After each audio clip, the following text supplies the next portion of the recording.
Masakit pakinggan pero totoo. Ang hindi nagplano ng OFW retirement, siguradong magtatrabaho habang buhay. Maraming OFW ang nagsakripisyo ng dekada sa abroad. Umaasang pag-uwi nila, may maayos na bahay, negosyo, at tahimik na buhay. Pero sa realidad, ilan lang ang talagang nakakaabot doon. Kasi habang abala tayong kumikita sa ibang bansa, nakakalimutan nating planuhin kung hanggang kailan natin to kayang gawin. Hindi habang buhay malakas ka. Hindi habang buhay may kontrata ka. Kaya kung gusto mong umuwi ng hindi bitbit ang pagod kundi resulta, ngayon ang tamang panahon para magplano. Sa video na to, pag-usapan natin ang mga dahilan kung bakit delikado ang bahala na mindset at paano ka makakapaghanda para sa totoong OFW retirement plan. Yung may peace of mind, hindi ka ba? Ang mga impormasyon na ibinabahagi sa video na ito ay para lamang sa edukasyon at dagdag kaalaman. Hindi ito itinuturing na personal na financial advice.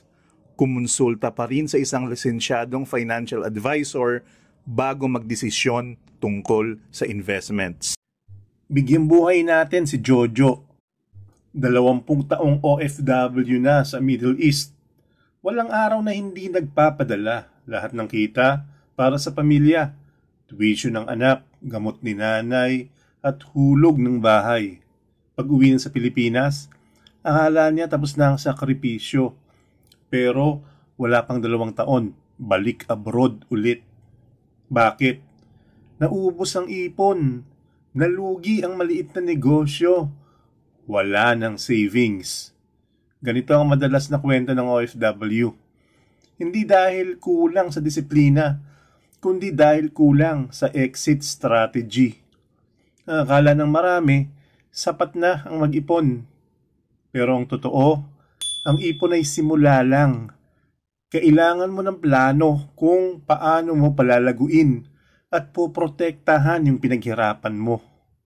Kapag wala kang plano, mapipilitan ka magtrabaho kahit gusto mo na magpahinga.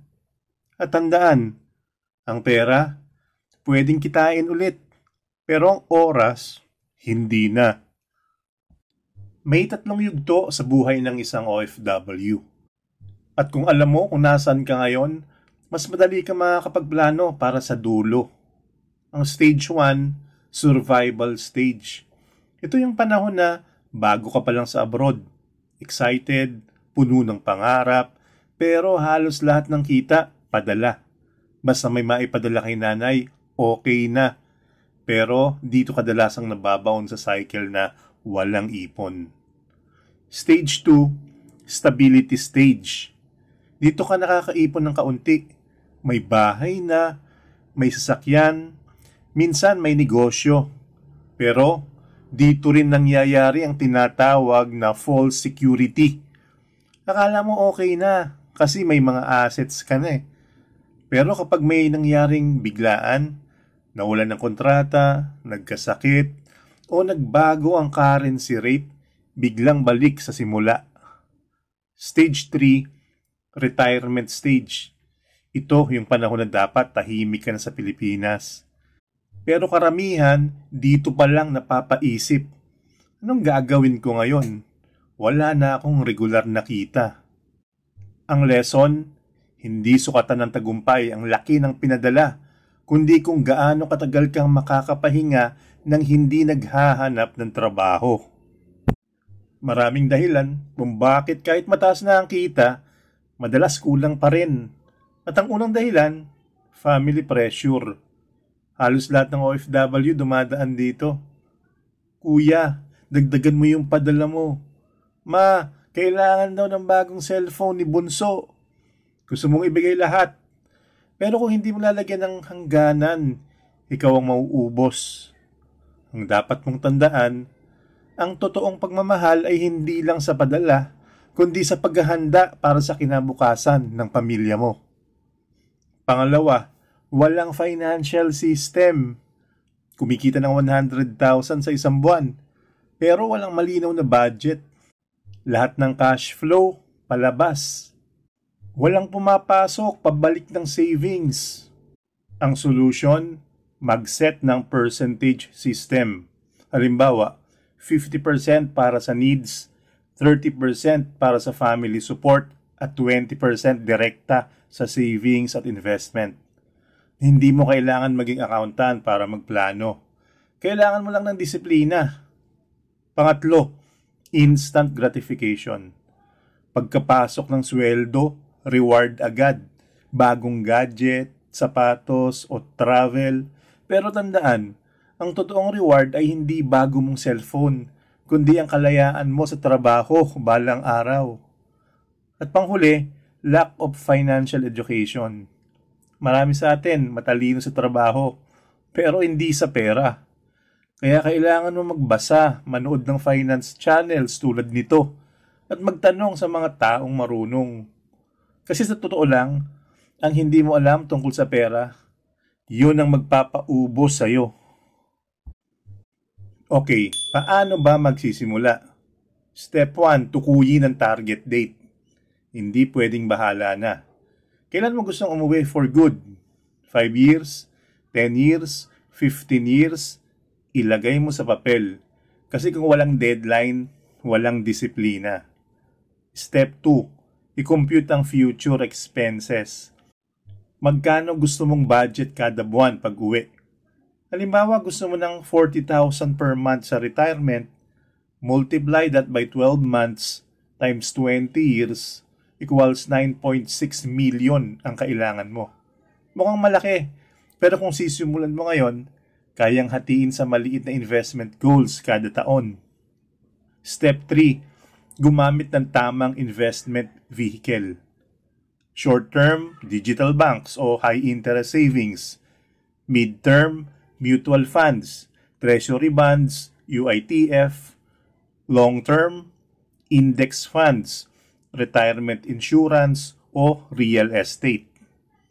Step 4, build passive income habang may trabaho ka pa. Negosyo sa Pilipinas tulad ng karinderya, apartment rental o online store. Digital assets gaya ng YouTube channel, ebook o freelancing. Ang goal, umuwi ka na, tuloy pa rin ang kita. Remember, ang totoong retirement plan ay hindi tungkol sa pagdigil sa trabaho, kundi sa pagkakaroon ng choice kung kailan ka titigil. Ito ang parte na hindi masyadong napag-uusapan, yung emotional side. Kasi pag uwi ng OFW, hindi lang pera problema, identity rin. Sino ka kapag hindi ka ng OFW? Ano na ang silbi mo kung wala ka ng pinapadalang pera buwan-buwan? Ang sagot, ikaw pa rin yun. Pero kailangan mong ihanda ang sarili mo emotionally. Ang purpose mo sa buhay ay hindi natatapos sa trabaho mo abroad. Magsisimula pa lang yan sa oras na makabalik ka at magamit mo na ang mga natutunan mo sa ibang bansa para sa sarili mong kabuhayan. May mga OFW na maagang magplano. Halimbawa, si Joel, dating seaman. Habang nasa barko, nag-ipon siya ng 30% ng income niya. Pag uwi niya, bumili ng duplex apartment, pinarentahan, at ngayon may steady income siya buwan-buwan kahit nasa bahay lang. Hindi siya sobrang yaman, pero malaya. At sa totoo lang, yan ang tunay na sukatan ng tagumpay. Ang pagiging OFW ay isang sakripisyo. Pero tandaan, ang sakripisyo ay dapat may direksyon. Hindi habang buhay, dapat nagtatrabaho, lalo na kung pwede ka magpahinga ng may dignidad. Ngayon tanungin mo sarili mo, gusto mo bang magtrabaho habang buhay o magplano ngayon para makauwi ng payapa? Nasa iyo ang desisyon. At kung gusto matutunan kung paano gumawa ng simpleng OFW investment plan, panoorin mo yung mga susunod na video dito. Dahil tandaan, ang pera mo hindi lang para sa ngayon, kundi para sa kinabukasan mo.